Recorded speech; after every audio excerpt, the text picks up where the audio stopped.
isang kalunos-lunos na hindi sinasadyang aksidente sa nangyari sa isang dalagitang estudyante. Ang pagsakay nito sa isang bus na bigla na lamang nanahimik or bigla na lamang hindi na nakagalaw.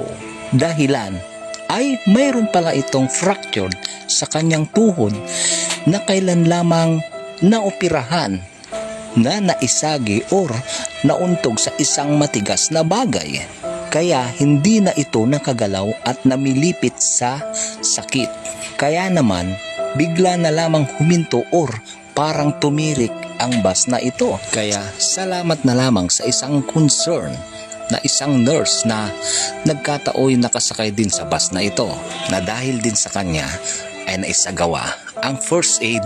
Kaya naman nagtulong-tulong ang lahat para maibaba ng maayos dahil sobrang sakit at talagang namimilipit ang dalaga dahil nga na-dislocate ang kanyang operation sa kanyang paa.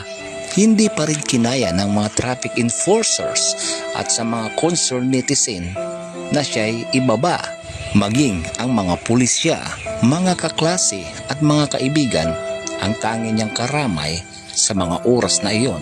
Kaya salamat na lamang sa isang concerned na nurse dahil napadali ang rescuer. Pero maging ang mga rescuer ay nahirapan siyang ibaba. Kaya naman ginawa pa rin lahat nila para maibaba ng maayos ang dalaga. Kaya salamat sa mga rescuer, salamat sa mga traffic enforcer, salamat sa mga pulisya at salamat sa mga concerned citizen na sa maayos at nasa mabuting kalagayan na ang dalaga.